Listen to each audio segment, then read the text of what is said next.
Arab Bedouins prophecy. From millennium past, there were two types of Arabs, city dwellers and Bedouins.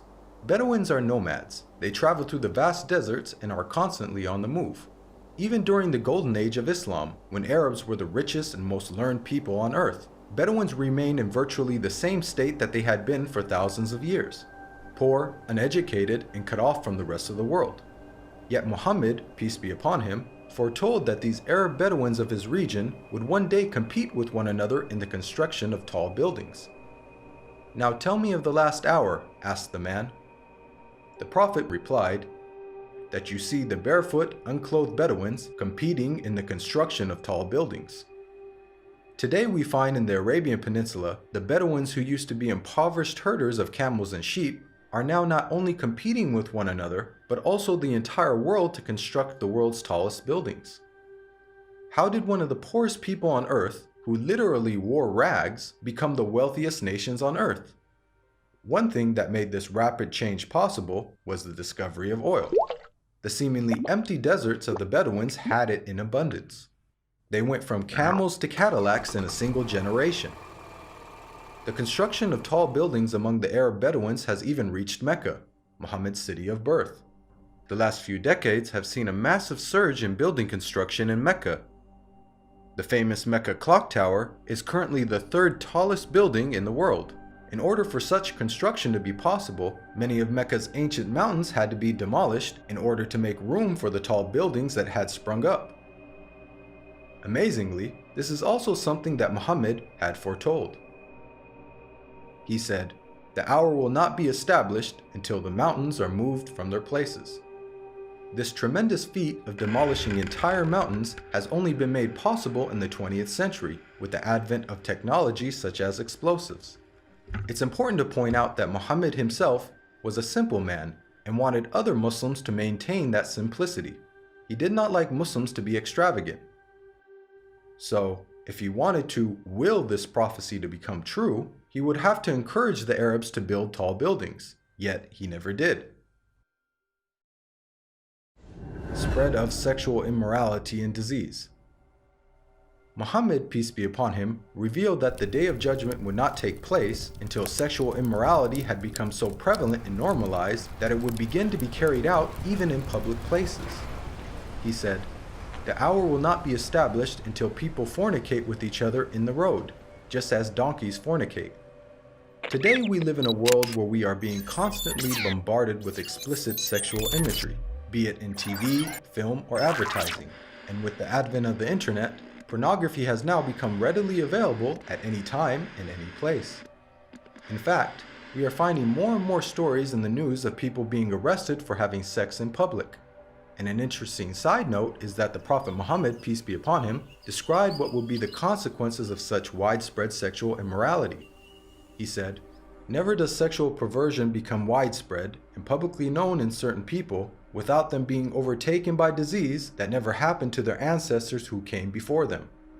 The increase of sexual immorality has seen the emergence of previously unheard of diseases such as AIDS, just as the Prophet Muhammad had forewarned.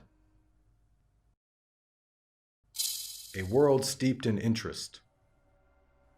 Muhammad, peace be upon him, claimed that the practice of interest would one day become so dominant that even those who try to avoid it will still feel its impact. He said, "A time will come upon mankind when they will consume interest. Whoever does not take from it will be afflicted by its dust." This clearly describes the state of the world economy today. In the modern world, it is almost impossible to avoid dealing with, or at the very least being impacted by, interest. Just think about how many people have interest-bearing bank accounts and buy things using credit cards.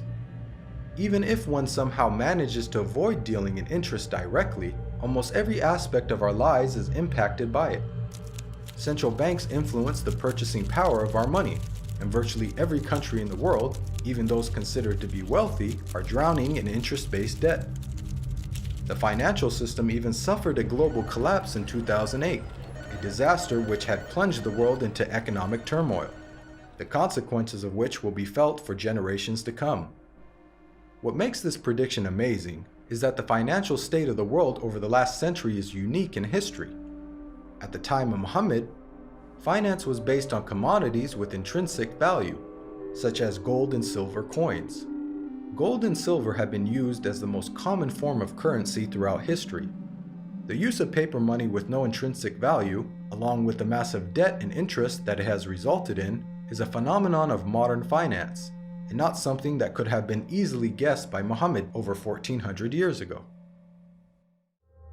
The defeat of Rome and the conquest of Persia.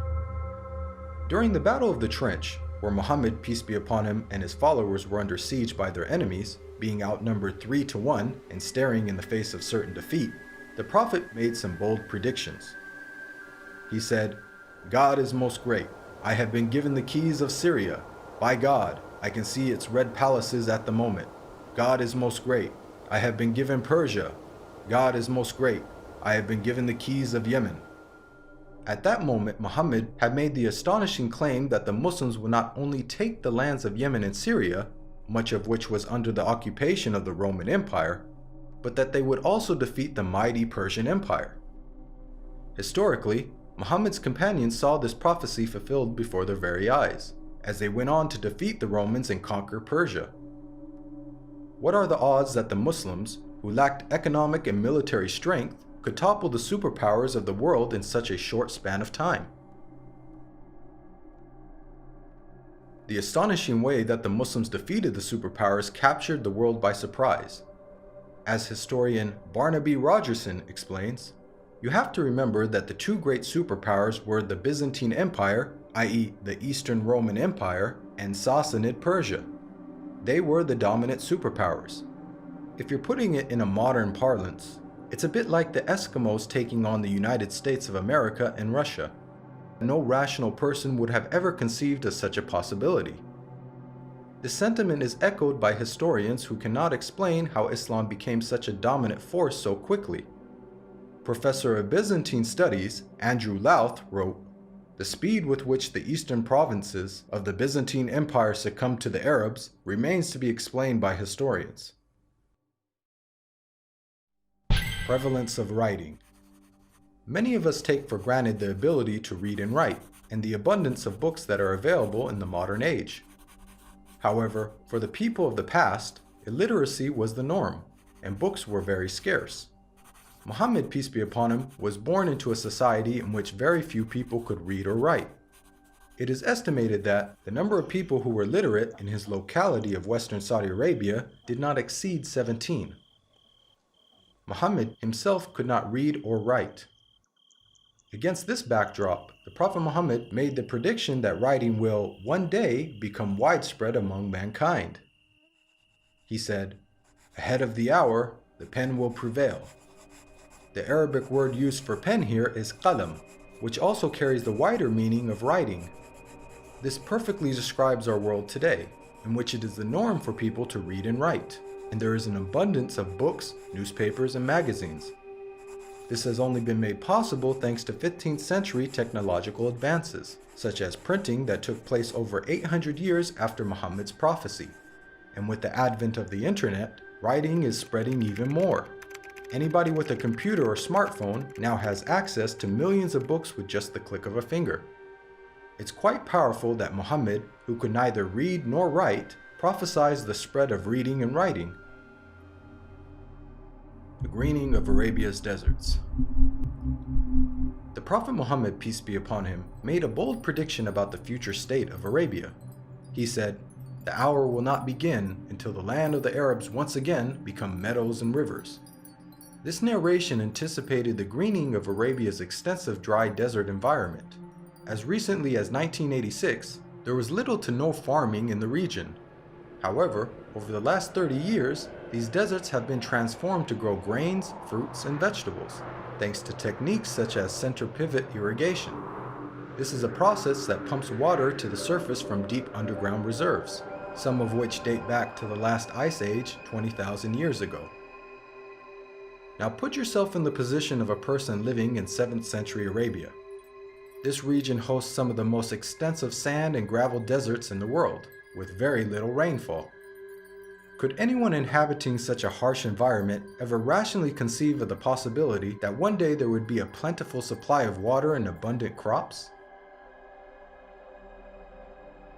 This prophecy also makes a claim about the ancient past. Note the words of Muhammad, "The lands of the Arabs once again become meadows and rivers." By saying once again, he is implying that at one stage in their history, the deserts were lush with vegetation and life, and that they will be returning to this former state. Geologists now know that the Arabian Peninsula was, indeed, once filled with meadows and rivers in ancient times. Modern archaeological discoveries have uncovered a number of fossils and conclude that once upon a time, the Arabian Peninsula was much greener and wetter, just as Muhammad had revealed. The rapid spread of Islam and the decline of the Muslims.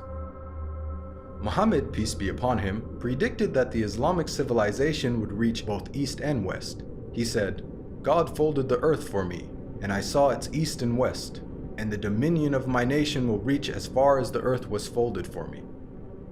History bears witness to the fact that Islam spread rapidly, both east and west, just as Muhammad boldly had foretold. At the time, this was a geographic expansion the likes of which the world had never witnessed. The Islamic Empire was the largest the world had ever seen. The Prophet Muhammad not only informed us about the spectacular rise of the Muslims, he also foretold their decline. He said, "The nations will call each other and set upon you, just as diners set upon food." Someone then asked, "Will it be because of our small number that day?" The Prophet Muhammad replied, "Rather, on that day you will be many, but you will be like the foam on the river." Here we can see that Muhammad prophesied the dire circumstances in which the Muslims would find themselves. He explained that a day would come in which the Muslims would be large in number, but in such a state of weakness that other nations would invite one another to set upon them. The analogy of Muslims being eaten as a meal was given, which emphasizes just how helpless they would become. This prediction accurately describes the radical turn of events that took place in the Muslim world in the 19th and 20th century. Prior to this, the Muslim lands had grown to become some of the most powerful in the world. From the time of the death of Muhammad until the 19th century, the Muslims were economically, politically, militarily, and technologically far ahead of most of the world. Then the unthinkable happened. Nearly all the Muslim world was occupied, colonized, and militarily defeated by non-Muslim nations. Russia had annexed the Caucasus. France controlled Algeria, Morocco, and Tunisia.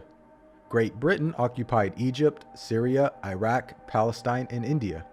And the Dutch controlled Malaysia and Indonesia. Of the 50 Muslim countries that exist today, only a few survived occupation, and the ones that did were still subject to colonial masters. All of this is just as the Prophet Muhammad had predicted. At the time, there was an estimated 200 million Muslims, representing 12.5% of the world's population. But their considerable numbers could do nothing to prevent the defeat by their rivals.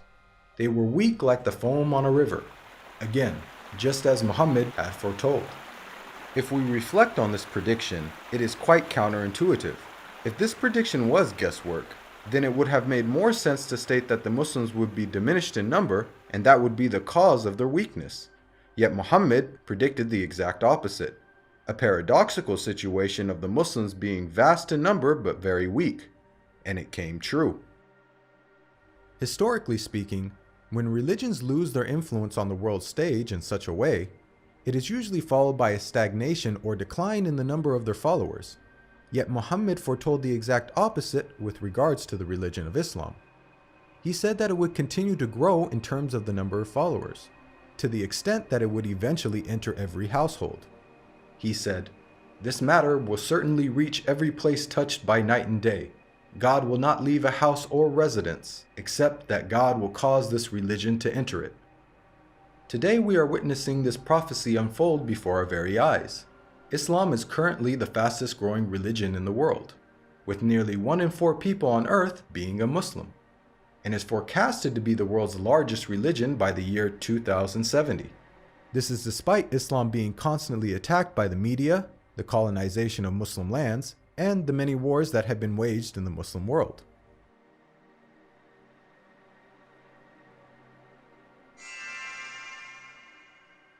Even the name Muhammad has prophetic implications. It's an Arabic word that means the praised one. The Quran states how Muhammad's remembrance will be raised. We elevated your mention for you. Since this verse was revealed over 1400 years ago, the Prophet Muhammad, peace be upon him, has been the most praised person in history. Today, not a second goes by without a minaret somewhere in the world publicly proclaiming the time for prayer and saying, أشهد أن محمدًا رسول الله.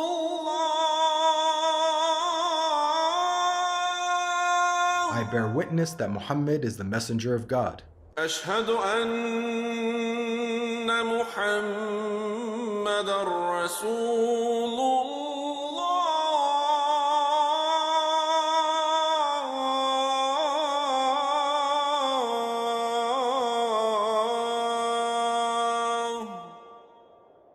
Moreover, the name Muhammad is consistently the most popular name given to newborns across the globe. This is despite the fact that Muhammad never encouraged Muslims to adopt his name. In fact, he said that the best names are Abdullah and Abdurrahman.